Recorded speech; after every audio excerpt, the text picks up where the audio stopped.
with the Building Academy. We're effectively growing this thing here tonight, so I appreciate that you're all here. We try to focus a lot on education for both business building and for real estate investing. And so today, or tonight's, or right now, speaker actually is Ian. He is going to be handling more of the investing side today.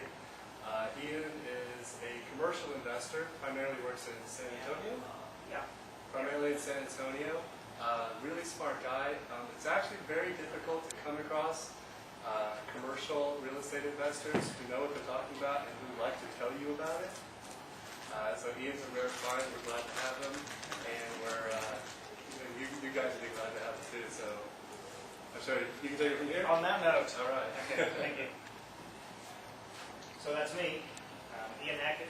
I'm the CEO of the CIH Group, Commercial Investment Holdings. And as Matt said, we are a commercial real estate investment company based here in Austin.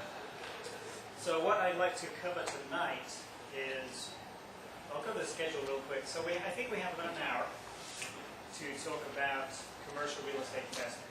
And I know that there's at least one residential agent here. Are there any other folks that are in real estate or in residential investing?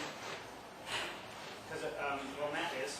A lot of what we'll be talking about is aimed at the residential investor who is considering commercial real estate.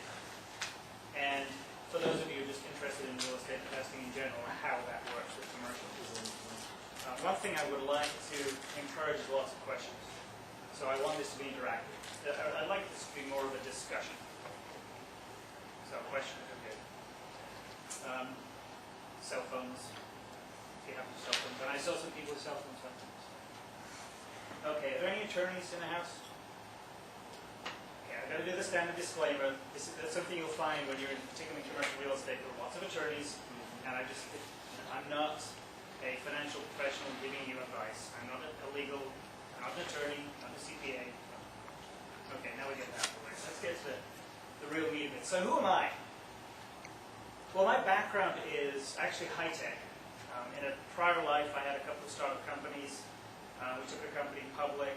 I was at Microsoft for a number of years, so I have a lot of high-tech background. Got into commercial real estate about 5 years ago. And unlike the typical investor, we didn't go straight in with a residential investment, a house. We decided to go straight for an island. I mean, what the heck, you know? Why not? So this was one of our first commercial investments. And I think there's two key things you need to understand about this. Well, there's maybe three. The third being it's really cool to actually have that. But it's a piece of real estate, but it is also a business. And that's a key thing to understand when you're thinking about commercial real estate. You have to think about it as a business. So on that note, commercial real estate. What do you think commercial real estate is? Office buildings. Office? Strip malls? Multifamily apartments, that's my focus. Non-residential. Non-residential, anything from a lender's perspective, anything above 4 units. Well, fundamentally, as I mentioned, it's a business, so you have to think of it first as a business. So any of you here who are business owners, and I'm guessing that most of you you're here because you're entrepreneurs and you're looking to get into a business. Well, this is a business acquisition. It has to have real estate behind it. So office, retail, industrial, those are typically when you hear commercial real estate, that's what people are referring to, multifamily. So my focus will be on multifamily, aka apartment buildings. And that's what we do. We buy apartments. So why invest in commercial real estate? There are a number of things that I think are really important to understand about commercial and why it is such a good investment. From my standpoint, the four key things are the reduced risk, increased tax benefits, income and appreciation. And we'll go through those individually. So, contrary to what you may believe, I honestly believe that there's a lot less risk in investing in commercial real estate compared to other forms of real estate, residential. And if I'd said this a couple of years ago, a lot of people would go, residential is just fine. I think in today's climate, you probably will get a lot more nodding heads, because obviously residential real estate is not as attractive as it was just a year or two ago. But think you'll find that commercial real estate is a lot easier to evaluate. It's a lot easier to get your head around what constitutes commercial real estate, what makes a good investment. And one of the key things that I think it's really important to understand is that real estate is kind of a lonely sport. And again, having come from a residential investment standpoint, a lot of folks try and do it all themselves. They have a team, but they really, and this applies to business in general. It's, team is critical, but in the context of commercial real estate, team is imperative. And you'll find that the team members that you bring into your team, these aren't employees, these are folks that you work with, like title companies, attorneys, property managers, commercial brokers. These are key members of your team, particularly the property manager when you're on the acquisition side, and the mortgage brokers too. You'll find that those folks can help you evaluate real estate. So really rely upon them. So they make it a lot easier. You might think that it's a good investment, well, you have other key team members who it behooves them to give you a good professional opinion about whether or not it's a good investment. So when I look at a commercial real estate, let's say an apartment building, I'm looking at an apartment building today. It's a 200 plus unit apartment building in Fort Worth. The first thing that you'll look at, not surprisingly, are the financials. Offering memorandum will contain the financials and operating statement, rent rolls. So these are fairly well defined, and there's a fairly clear set of financials that you'll look at. So you get to understand what to look at in financials. So that's the first bar that you have to meet. And if it doesn't meet the financial criteria, don't even bother. Just next. The condition of the property. It's really important to understand that it's a big building, so there are a lot of things that you need to understand about deferred maintenance, for example. As long as you have a good sense of what needs to be done to the property, going into it, you need to understand that before making an offer. When you go through due diligence, you'll be able to get more into the detail of that. So financials first, look at the condition of the property next. It might be your business model to find the kind of properties that are torn down.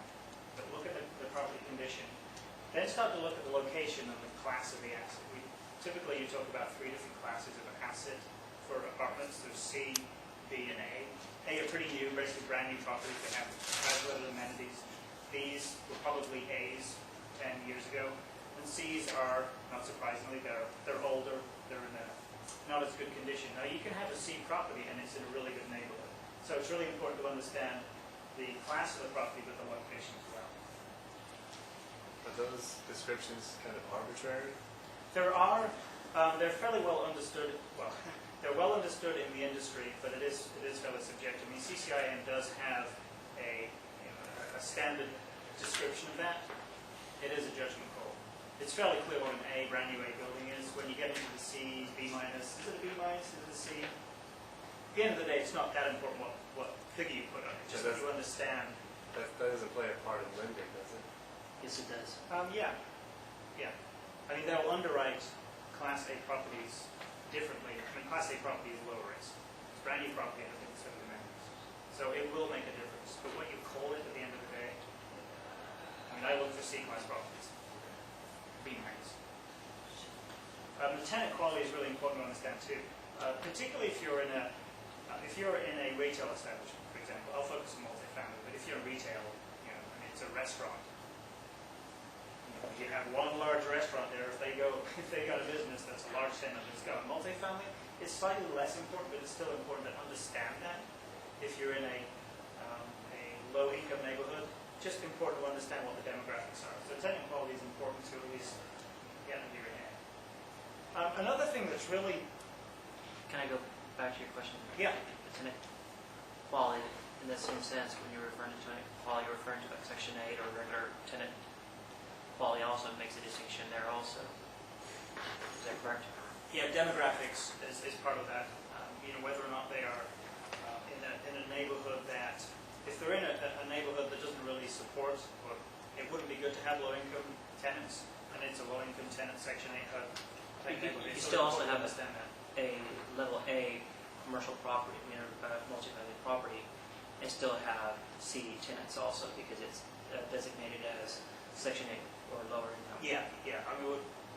Exactly. There are ways to there are properties that have to have a certain level of, well, maybe we should table those kind of questions, because otherwise it will take a long time. But suffice it to say that there's tenant quality, class of the property itself, and then the location. That could be an H-class location. Yes? What about older properties have been totally overhauled, and, really, because I do a lot of apartment leasing, and there's, in Central Austin, there's older apartments that they date back 30, 40 years, but they are made like first class now. They're completely turned. That's hold that thought, because that will get into the business model for how you approach an apartment. Yes. Whether or not you want an apartment that you will reposition. So, unlike the stock market, it's really important to time the market, or to at least understand the market and the different market cycles that you go through. Without getting into too much detail, this is really a depiction of supply versus demand. And I'm sure most of us understand, supply and demand. At the top of the graph here is where supply and demand are about equal, so we're in equilibrium.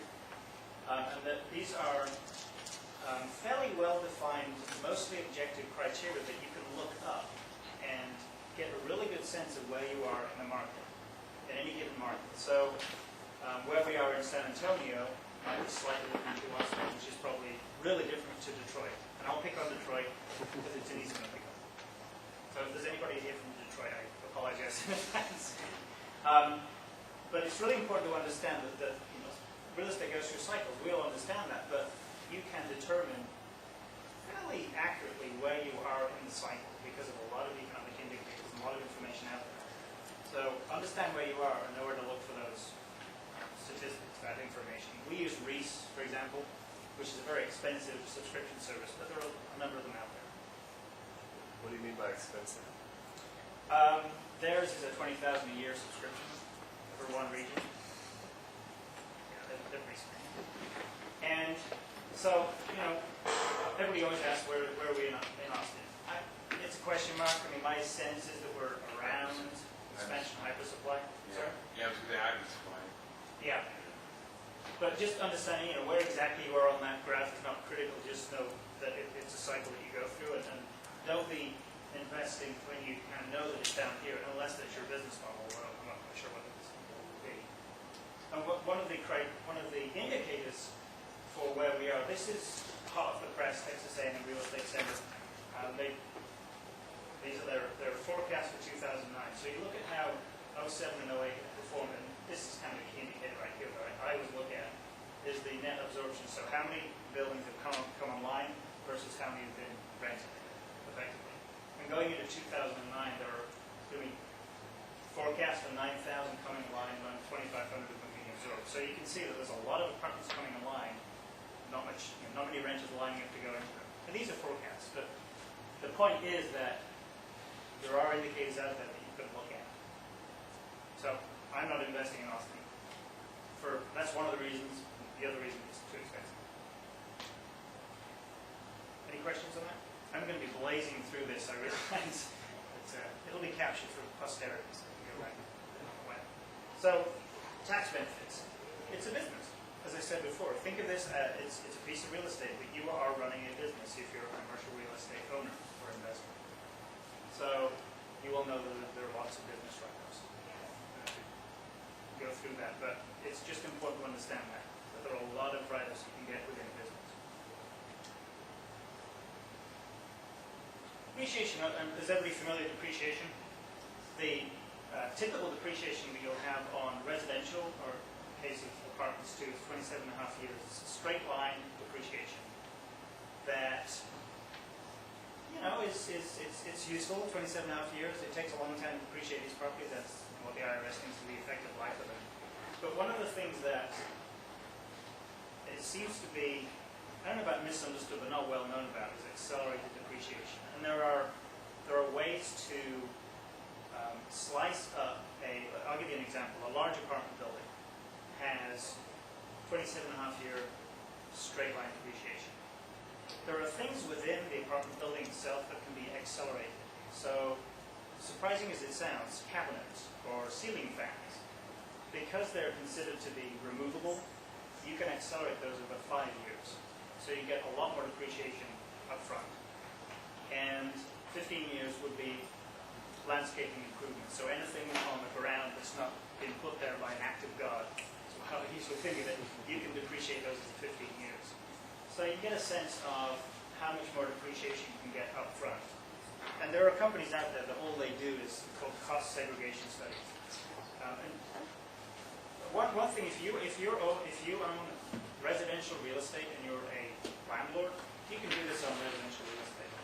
There are companies out there. I have a property that the study cost about $700, and we got an additional $300,000 in accelerated depreciation over 5 years. So an extra 50K or so, 60K a year. Well worth doing. And you can see the difference this makes. So I'll just go through it. This is a $5 million property, and you can see for straight line depreciation you get $187,000 a year for a total of $747,000 over 4 years. Now, if you look at the difference between the straight line and the accelerated, and these figures were taken from an actual cost segregation study that was done on this property. So you can see the difference, huge difference that accelerated depreciation gives you. So just be aware of that as something you can do with commercial real estate. And you can do it with residential too, but the numbers are really bigger. Can you give us one of the names of those companies that do that? I'd have to get back to one of them is like cost segregation analysis. I mean, they're fairly obvious, but there are a number of them out there. But drop me an email, I can point you to a couple that we're comfortable with. Is there a specific number they look at for apartments or units? How many you have to have minimum or maximum? So it could be residential and they'll look at that. Yeah, I have an apartment. I have personally a house that I have a study done on, and that study cost $700.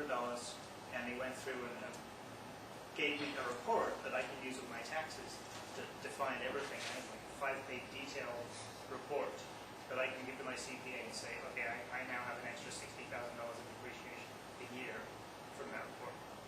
Does that have to be an investment property or can be a personal property? No, it has to be investment.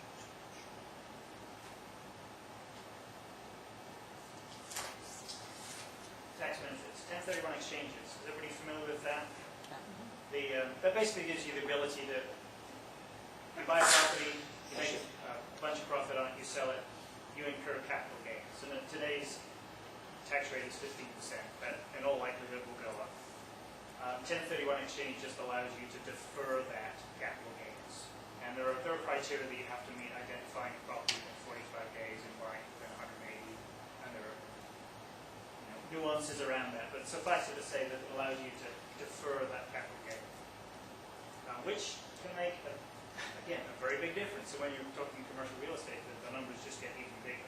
So this is an example of a property that, what we did is I took there's a $10,000 investment here, and this is the sort of criteria that we would invest with. So $10,000, I'm sorry, oh, I thought there was a question there. It was a squeak. This is invested in a property, and these are the kind of returns that we're targeting for our acquisitions. And you can see the difference that it makes after 4 goes around here. You've got a $5 million property at the end if you deferred all capital gains compared to $3.1 million, paying 15% capital gains each time around. Now, there's a pretty big difference. If you look at the difference it makes when you know the 28% capital gain. So let's say that the capital gains rate does go up. I think there's a fairly strong likelihood of that. And it goes up to 28%. Well, you can see the difference now that's made. So $3.1 million worth of property is now gone down to $1.9 million worth if you're paying capital gains each time you sell that property throughout that period. So 4 times you sold it. The point being that 1031 exchanges are really powerful, and within commercial real estate, the numbers are just significantly bigger. Same thing applies to residential. Does the increase in capital gains affect the overall price of the market with commercial properties? Could you rephrase the question?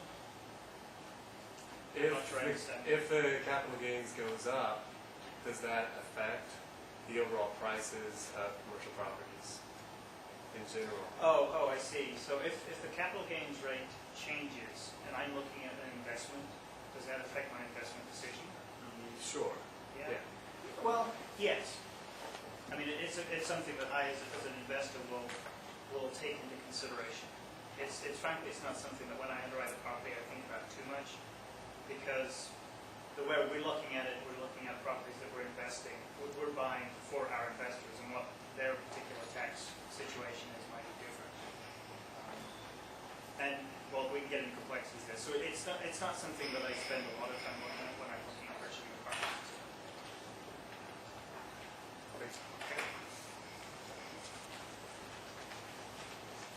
So 1031 exchange is good. So we're getting into the more interesting facets of commercial real estate now. This is where you really start to see the power. Obviously, income is pretty important. So the ability to generate income is what constitutes commercial. When you buy a business, you're buying an income stream. And that, think about it again, you're buying a business, you're buying an income stream. So when you evaluate the business, you look at the income stream, and that's how you evaluate the business moving forward. So commercial real estate is no different. When we bought the island, we looked at the income stream. The real estate was actually a very small component of that. It was the income that we were getting from the business. When you look at apartments, don't just look at what the current profile of the apartment is. Look for things that you can add. And I'm not just talking about raising the rents or increasing the occupancy, lowering the expenses, but for other things. There was an example that I would cite. An investor colleague of mine, he bought an apartment building in Seattle. I'm sure everybody's seen Sleepless in Seattle. Well, there are houseboats in Seattle. They're on the water there, really nice houseboats, very expensive, they don't have much storage. Well, he bought an apartment building that was right on the water there. And what he did was he basically took away some of the parking spaces. Tenants probably didn't like that, but he added in storage, lockable storage, underneath the apartment building. We started to rent that out to the houseboat owners. Expensive houseboats, wealthy owners, they were paying a lot for that storage. And he increased his net operating income, the NOI, significantly because of that. So he thought about, well, how can I expand the income capabilities of this property? So think outside the box, literally. You've got the apartment box, well, think outside of that. What else can I do? It has a piece of land associated with it. That comes with the property. Well, what can I put on that? Well, mini storage. Storage is a really big thing right now with the way things are moving in the market. Storage is becoming a premium. We'll see that. Just, think outside the box. So, to maximize income, one of the things you do is increase expenses. And you really need to look for, there are inefficiencies in a lot of the buildings that we're buying. The management inefficiencies are really what we look to improve upon. So we'll buy a building that, again, I'm looking at a building today. Their payroll is huge. We have an idea of what the monthly payroll would be for a property. And for whatever reason, their payroll is really high. Or they're not passing through some of the expenses, utility expenses, that you can actually pass through. So look for those inefficiencies when you're looking at commercial real estate. Because those small differences, as you'll see when you get into evaluation, make a huge difference in the value. Just a really tiny difference in reducing the expenses on a property will make a big difference on the value. That's what I really like about commercial. You'll see the examples of that. And now this is a point where the key team member I mentioned about, property manager, and I can't stress this enough, they are the most important team member when you're looking at commercial real estate. Do not try and self-manage. I can't stress it. Do not try and self-manage. Particularly when you have larger properties. You kind of understand that when you're looking at a 300 unit or 400 unit apartment complex. Do what? Self-manage. Don't try and manage it yourself. Again, the property I'm looking at today is in Fort Worth. California owner. It's 250 units. He was trying to manage it from California. Do you think he did a good job? Oh, it's just perfect. No, he did a terrible job. He thought he was buying it at a really good price. It wasn't a good price. He would have known if it was a good price if he had asked a local property management company. They will help you do the due diligence. They will tell you this is a good price. They'll tell you what the market rents are. They'll tell you what the occupancy should be. And they will do this for free. I mean, at a large apartment complex, they will go in and give you a market survey and help you with due diligence for free because they want your business. Key team member. So not only on the due diligence side of things, but also once you purchase the apartment, they make a big difference in minimizing expenses and maximizing income. So find a good property management company. I'm talking about the company, not JB down the road, which happens to be the manager of this apartment building in Fort Worth. Don't go with JB. Good. But one of the things that now again, this is a management company, you need to manage them. Don't abdicate the responsibility. Just like any business, you have team members, you have to manage your team. Let them do the job they're supposed to do, but keep an eye on them, keep them accountable. A good management company will have systems in place to do a good job, but they can report to you how effectively they're managing it. But you've got to keep on top of them, you've got to manage them.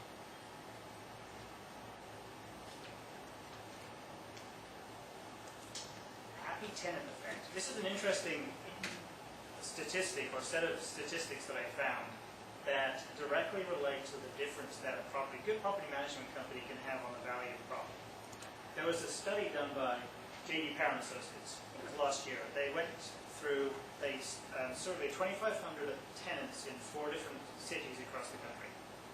And they asked them, what makes a good apartment complex? See, what makes you happy about being there? Why are you in this apartment complex? Why do you stay? What are the most important things to you? And obviously, rent, amenities, the kinds of things you would expect. Well, surprisingly to me, or maybe not, the most important thing to the tenants was the sense of community that they found in the apartment building.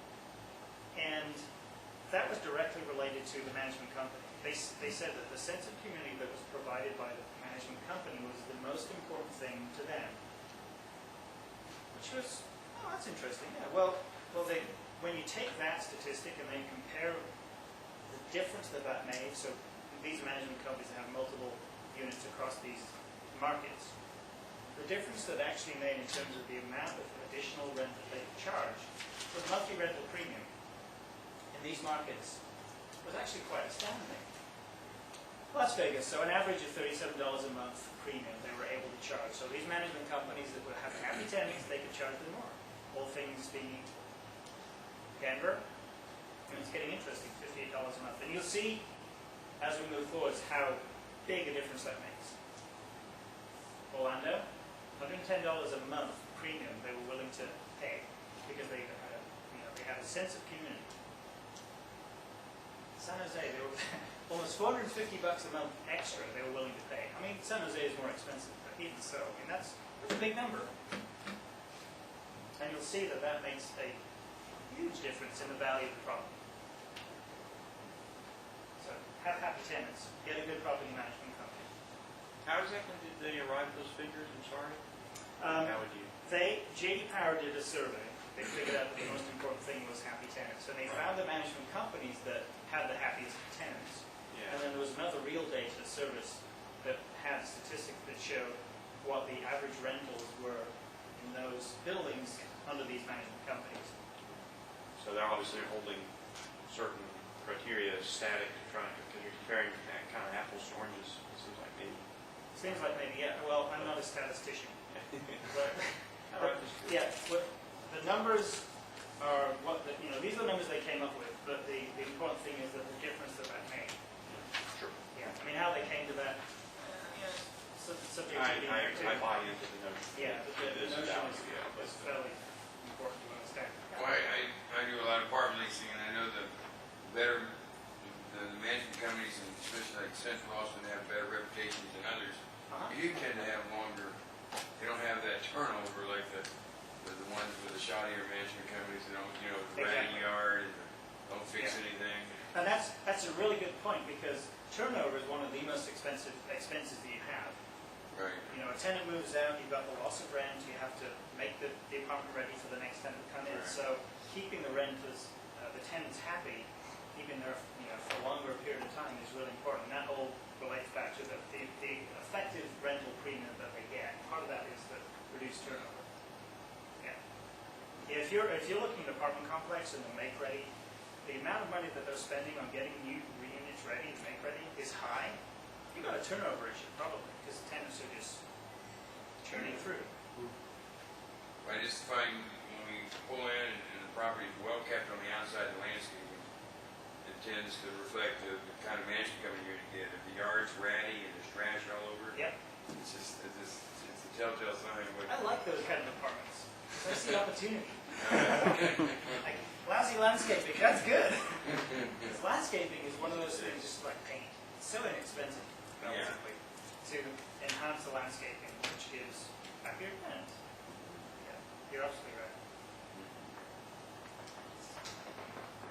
Where it gets really interesting. So we have the tax benefits, the reduced risk, and income. Well, appreciation is, in the long haul, that's where you make your money in commercial.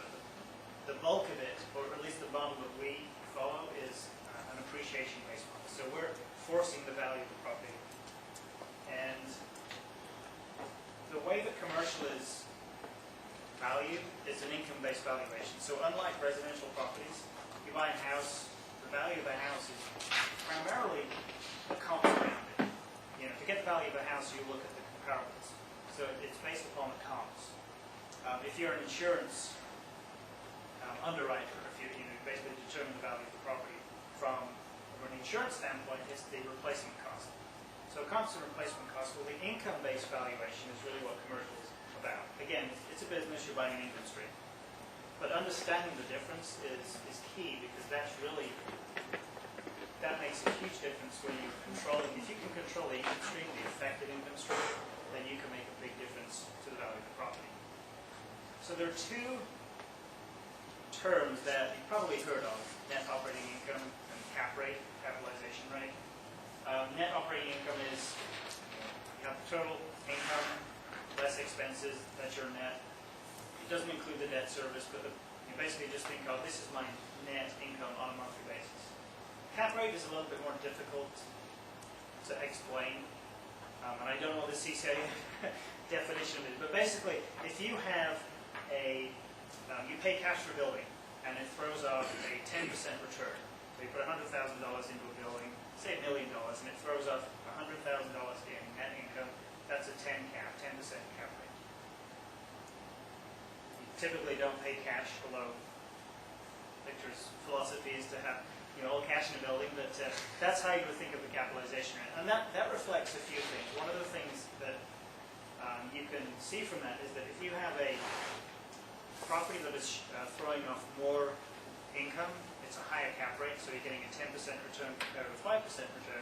We expect that to be potentially a higher risk, or in a worse neighborhood, or it's in a city like Detroit. Pick up Detroit again. And it's a measure of perceived risk, amongst other things. Does everybody understand cap rate? No, that's one thing that I often get a lot of questions on how that works. So when you look at the value of the property, it's a fairly simple equation. You take the net operating income, you divide it by the cap rate. So the value is directly related to those two things. So you increase the net operating income through either additional income or lowering your expenses, the value goes up. You're dividing by a percentage, so as the cap rate goes down, the value goes up. So as the perceived risk goes down, for example, from a 10 cap to 5 cap, the value goes up. So some examples will probably help clarify that. So let's fix the net operating income. So you have $100,000 in net income. You take all your expenses, and that's what you're left with at the end of the day. If you're in a market that has a cap rate, so the market cap rate is 10%. Now this is what this agreement that people have that I will buy an apartment and prevailing cap rate is 10%. Again, I'll pick on Detroit. Maybe it's 10%. I don't know. I don't focus on that market. The value of that property is about $1 million. Let's not guess exactly what. Now, if you're in a market that has a cap rate of 7%, which is typical for San Antonio, for example, it's about 7% for multifamily.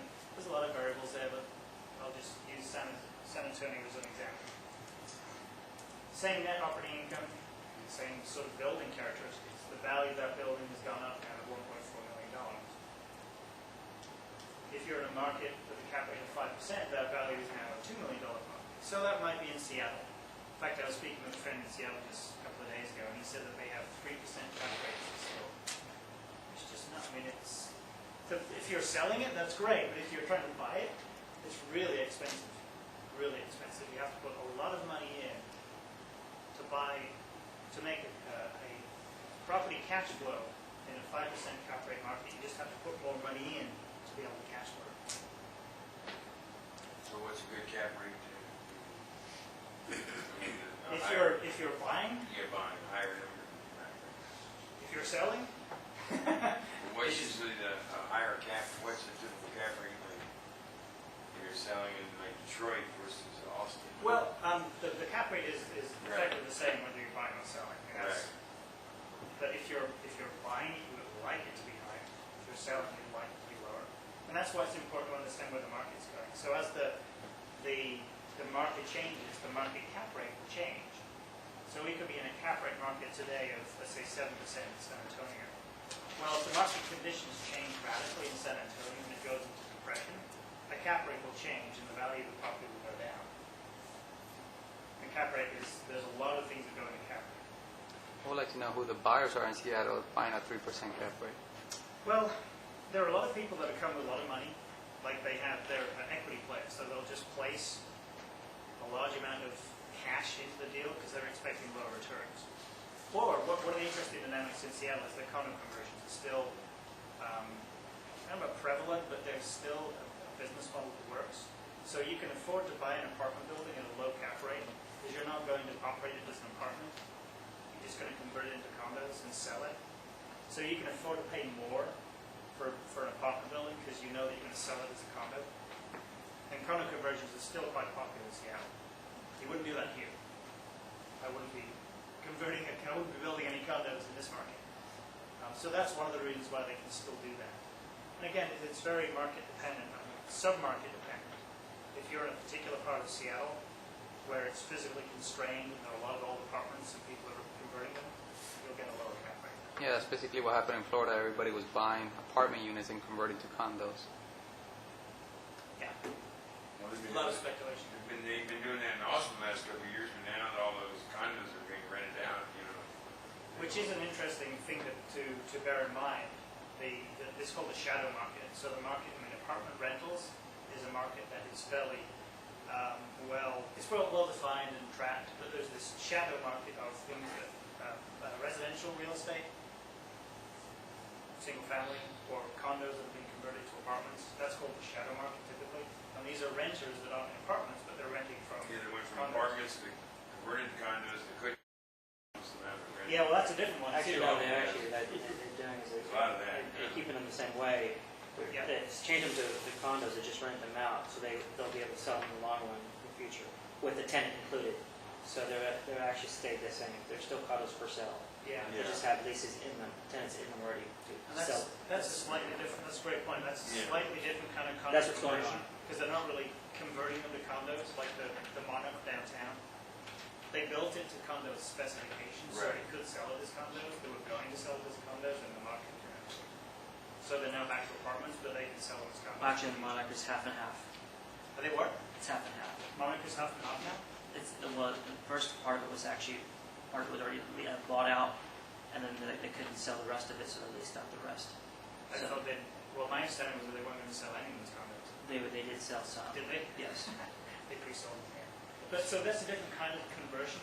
Oh, yeah, I see what you mean. Yeah, I mean, there's the kind of physical conversion and there's sort of a legal conversion to the condo. I mean, the apartments in Seattle, they're physically going in and they're bringing them up to condo, not really specs, but if you were buying a condo, you wouldn't buy an normal apartment, you'd buy a condo.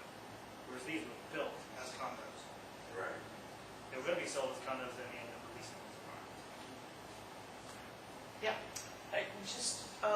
You want to be sure and check your local building codes. I looked into condo conversions in Gilroy, California, for instance. Had to practically tear down the building and rebuild it, versus here, it's more legal and very little physical changes. Right. So That's a great you point. want to pay attention to that if you're looking at something for a condo conversion. Yeah, it's relatively easy in Texas to do condo conversions compared to other, like Seattle is actually quite difficult to get through that process. But there's such a financial incentive to do it. People will go through that. Yeah, I couldn't believe how easy it was to go through the condo process in Texas. Okay. So whether or not it's actually financially viable to do that is an entirely different thing, whereas in Austin I wouldn't be doing condo conversion. But you can see the difference that the cap rate and the NOI makes on the valuation of the property. So appreciation is like I said, is probably the most powerful thing that you'll get with commercial real estate. I mean, a lot of you, I'm sure, understand market appreciation. So you buy a residential property and the market appreciates, or doesn't in some cases. Austin is actually not too bad. We're still kind of going up. It's still flattered off, but you look at other markets like San Diego and they've gone off a cliff. So that's market depreciation. But there's not an awful lot you can do for an individual property to affect that.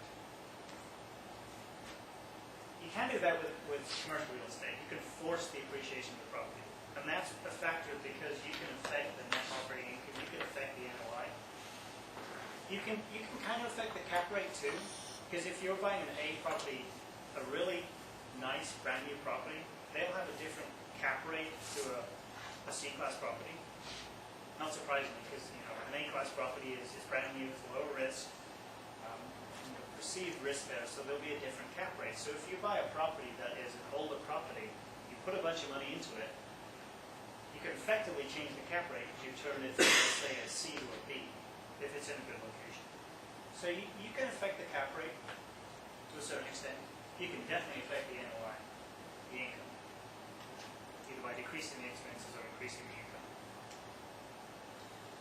So you're in control of this. I mean, you can directly affect the value of the property through forcing the appreciation. So if you're a control freak, any of them out there, you should like that.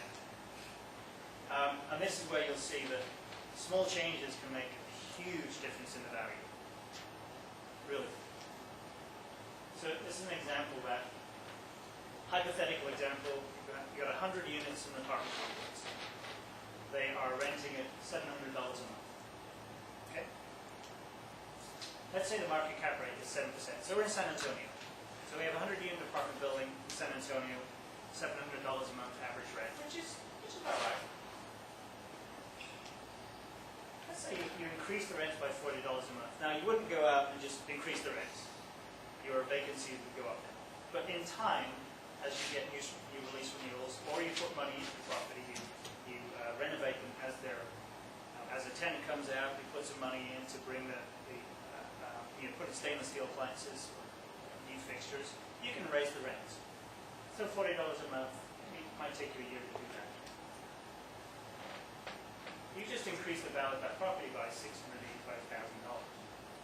So if you were to sell that property with that additional net operating income from that just $40 a month increase,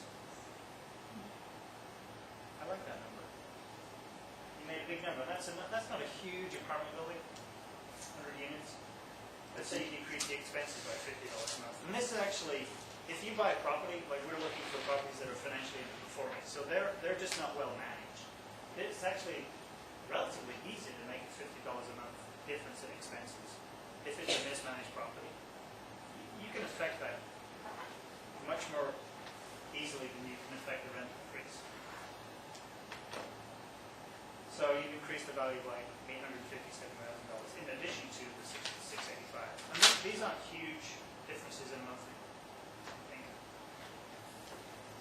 So you're saying increase 40 and decrease 40, so it gives you a spread of 90 for those? Yeah. Okay. Big numbers. What about increasing the occupancy by 10%?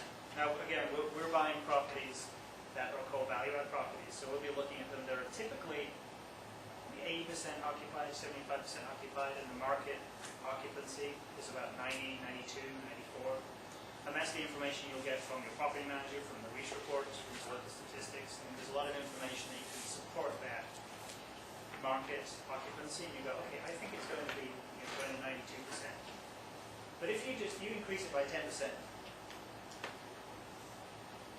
property's gone up by an additional $1.2 million in value. Again, it's not something you can just come and increase in 10%, but maybe 12 to 18 months you can do that. So you've effectively increased the value of your property by $2.7 million.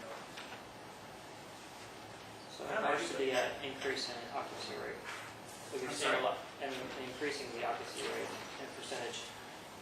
These incentives that you've seen a lot of apartments do, like 1 month, 2 months free, I know it affects in the long run, but they maintain the prices of the rent also by or increasing the rent in the long run also.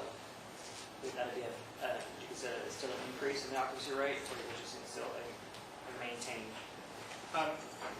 If I'm saying increasing the occupancy, I will be maintaining everything else as is. Now, you're absolutely right. I mean, in order to increase the occupancy, you might have to Incentives. add concessions. Concessions is basically 1 month move-in. You get a free monthly move-in. And there are always concessions in the market. Well, in San Antonio, you just can't get away from it. But how much of a concession you have to give has a lot of factors going into it. But that's something to get, I mean, basically, just to make the numbers easy, I said we'll increase the occupancy by 10%. And it'll take some time to get to that point. So when we look at property, we look at the rental, the market rental, how much you're getting for the market, for the average rent compared to the market, and we'll look at the concessions. Is this property giving too many concessions? And so why? What can we do to affect that? Maybe they just have bad market. Nobody knows about it, so they have to pay locators to bring people in. But that's the kind of thing that you need to understand, what is a good concession in the market. And again, that's where the property management company will provide you guidance. So you can see, forced appreciation is where it really gets interesting. A little bit of time. So,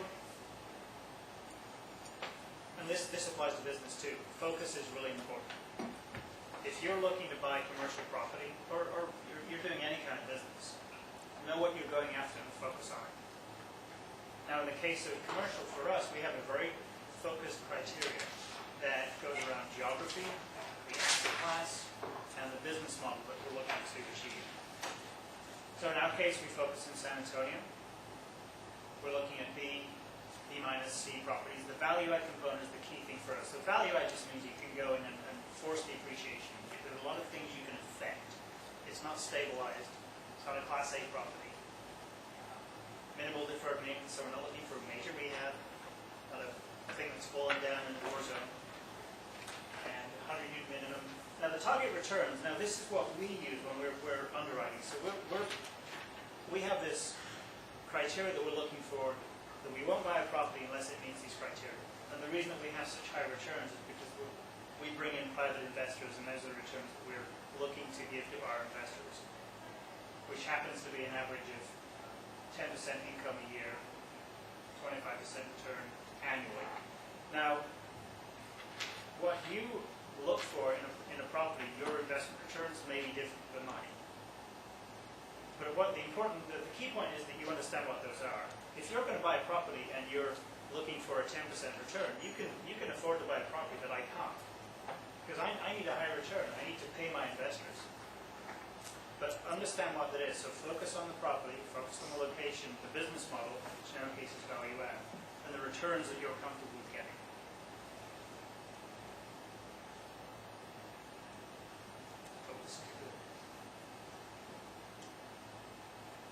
Oh, the last thing about why commercial is so good. It's all about passive income. At the end of the day, it's just a vehicle to get you the passive income that you want to do whatever it is you really want to do. Maybe that's free thinking, I don't know. Where's that island at? That's in the South Pacific. It's a little country called Vanuatu. It's about an hour west of Fiji. Yeah, we actually live right there on the backside of the island. Why does he leave? Why did we leave? Yeah. You still own it? We just sold it Oh. actually about a year ago. It was a wonderful experience while we were developing the business and building the house, and but there's only so much kicking back and drinking margaritas and scuba diving you can do before you just go crazy. So we can have another conversation about that. But, What was the population of the country? Or, of that island? I mean, how many? well, the island was 6 acres inside. It's a resort. Right, We can so have up to about 80 people Oh, on yeah. the island. Yeah. But we had a lot of day visitors coming in. It's a marine sanctuary, so there's a lot of scuba diving and snorkeling. We have time. We have time. Let's do this. Let's just take a minute and point at a person next to you. Pick a partner.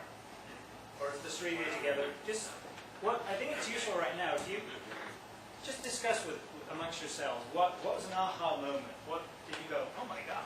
What did you learn in the last? Just kind of, see what the other person thought. Maybe you felt exactly the same thing, but just kind of share. Let's talk. Let's talk.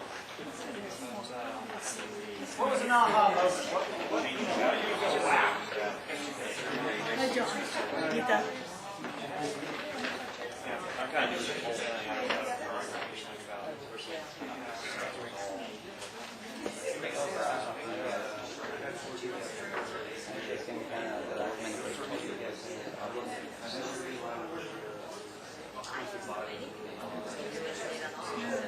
The reason why I brought the commercial is because so whatever business you do, this is going to be that you guys. If you have an option, you can just share your this and all that stuff. Commercial is a bigger aspect, but it's all related to everybody. So the aha, I appreciate it if you can hire a company to do something.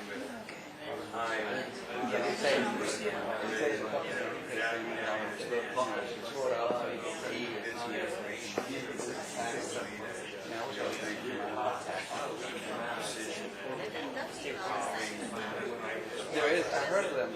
So maybe we can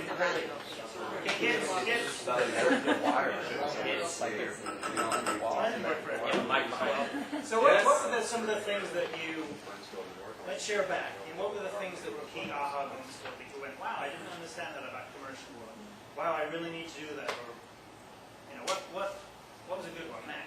Well, I was just going to say, earlier this year I was looking at a deal about doing some duplexes and putting them to condomizing them. Uh-huh. And even at the time back then, it was a little risky, but a lot of people were doing it, so it still sounded like a good idea. And then just started talking about condos and realized how cold that market has gone just between January and now. Yeah. It's So you're frozen. glad that you can do it. Glad it did. Focus on something other than Yeah. Anybody else? Aha for me was, how the structure of the commercial apartments can be also related to businesses, because you can appreciate anything you're building. If you have an office, your computer, your desk, everything, and what you're presenting is more in the aspect of commercial, but at the same time, if everybody here is an entrepreneur like myself and others, you can appreciate a lot of things that you have in your office and things. Yeah. And paying somebody to do it for you just to turn it into a CPA would be, And the nice thing about this is it's very well understood. So there is a huge database out there that the IRS said, hey, look, we will let you depreciate this much for a cabinet within some bounds. So they can give you very detailed cost of goods sold. I have a problem with that word tonight. Report that they can produce relatively inexpensively that gives you that appreciation. So, and again, I have an article on my blog that talks about this, but if you have rental property, residential, you should do this. It's a big difference. But it's a good one. Yeah. I think the best dollar for the commercial business new to me. Uh-huh. When I heard about this, I remember a good friend of mine, he actually owns a rental property in Seattle. Oh, yeah. It's fully paid for, and he's been thinking, he said, I probably should sell it because cash flow percentage, the total amount of money you put it in, Uh-huh. and there was the income generated. He said the income was very small now. Yeah, right. So you think you really should sell it? Because the capital is That very actually, low now. that makes a good point, because if you're a seller, Yeah, knowing where the cap rate is in the market, if you see that the cap rate is going down and you're in a market where the cap rate is the lowest it's ever been in a long time, you may consider selling, even if it's a good property. And that's what, I know some folks in Seattle, but, like, I've never seen cap rates this low. People sell, even though it's a good property. Okay, so this is a good confirmation from an expert like you. If he's been wondering for Yeah. a while, he's like, oh, maybe I should sell it. That is a Maybe I good should sell indicator. it. Yeah, if the cap rate has changed in the market and it's gone down, you might want to consider selling down here. And make sure you 1031 exchange. Yeah, exactly. Yeah, Once you go to property. yeah, that's a really good point. Yeah. Okay. Well, do we have, there's a couple more things that I could go into. Go ahead. Okay. Well, now that we've shared, we all understand why commercial is so powerful. One of the things that, and this is what we do, and anybody can do this, but you can invest as in a partnership.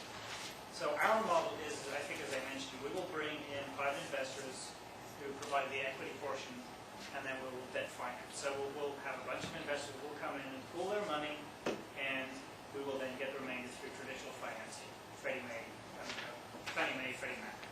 And this is the model that anybody can do. So I'm guessing that you know of somebody that has gone in with a friend to buy a house. Well, it's the same model. And again, you get the benefits of commercial real estate, but you get to pull the money together, you get to bring in partners who have different experiences, just like a business. You pull together a team to purchase an apartment building. Now, in the case of, again, this is what we do, but if you find a property that you think, this is a really good commercial real estate opportunity, you partner with somebody who knows how to do that, and then you just bring in the capital, the equity portion of that. And that management, the managing partner will be somebody that has a lot of experience in managing these properties, the asset management, acquiring them, and you would just be a passive investor. One of the things that, I'm not sure, this is sort of unrelated, but directly related. Is everybody familiar with self-directed IRAs? The ability to invest within an IRA in pretty much anything, frankly. The IRS has a few things you can't invest in, like antiquities, gold coins, classic cars. You can invest in pretty much anything within a self-directed IRA. So you get your traditional IRA, you roll it into a IRA, you can invest in it, you can buy a business. But that's often a good source of funds for these kinds of investments. We have a lot of folks that will invest with us who have money in their self-directed IRAs. And the way that works is that if you're buying an apartment building, you would form a limited partnership. That limited partnership would actually buy the apartment building, and then the limited partnership would have a general partner that they incur all of the, basically they're the expert that will manage the property, they have the liability, limited partners don't have the liability. The investors will come in as limited partners within the partnership. The general partner will basically manage the asset moving forward. And this, again, this is what we would do. So the CIH group, that's our model, is to put together these kind of investments and bring in passive investors. But anybody can do this. It's not rocket science, really. It's all about the numbers. We may have exhausted the questions, but we're winding down. Are there any other questions? Comment. Comments? Just for perspective, I guess. Yeah. I rent, new in town, and so anyway, I just thought this, when you mentioned happy tenant and building community, I was thinking this was such a great idea. Sometimes I just appreciate when somebody comes up with an idea that's pretty good, it's pretty clever, and think, I wish I had thought of that, or been in a position to use it.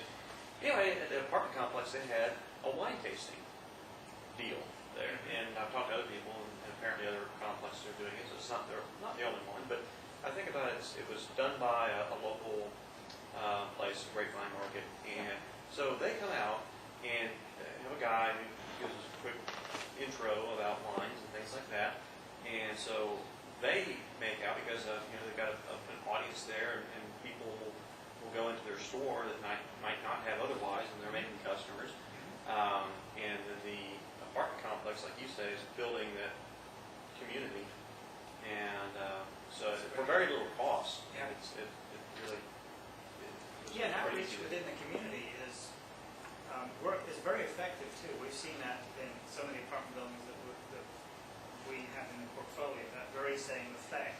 Because, I mean, we know that referrals are one of the most powerful forms of securing new business. And to the extent that the managers or the tenants within the community reach out to the community and affect people around them, they're more likely to have people come in and rent.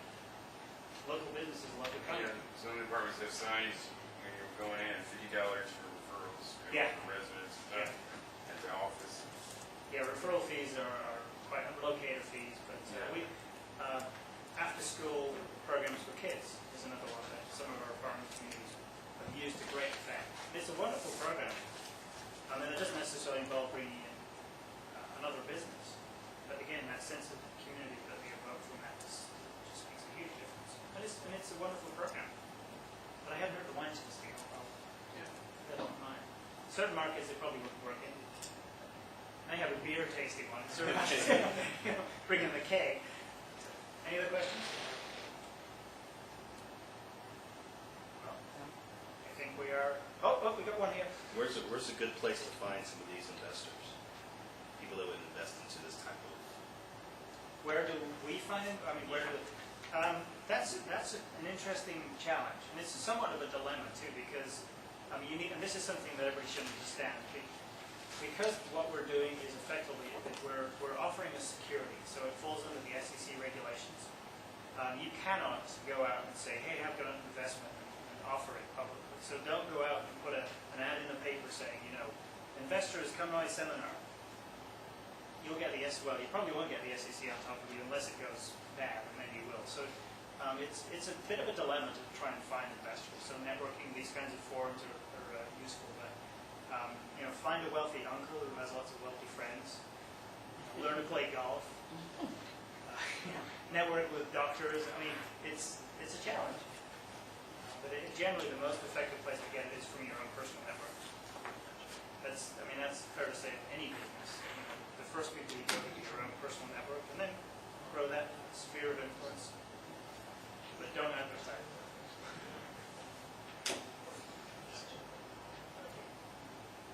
I think we're done. Okay, and that is hovering. Okay. Everybody. I was going to say real quick, I've actually seen Ian twice now. The presentation actually has been refined. So he stays on top of the current market. He's on top of his game. He knows what he's doing. So thank you for doing that. And guys, if you or anybody you know, is thinking about taking the money out of the market or doing something with it that may not be as risky, obviously putting it in real estate is a good start, and putting it in real estate if somebody knows what they're doing is certainly the best way to go. So, Thank you for that plug. no, certainly. We're going to take about 15 minutes or so. Everybody kind of stretch your legs, meet and greet everybody who's around here, so people showed up we haven't met you yet, and then we'll kick off with our second presentation. Actually, I did forget, but I do have a list if you're interested. We have an investor list. I also have a newsletter that we send out every month or two. I think some of you already may have it. It's really focused on commercial news, but you're free to sign up for that. It's on our website too. But if you'd like more information, or if you'd like to get more information about an investor program as a private investor, just sign up right here. With that, We have cards. take a break. I got a stack of cards here too, so. All right.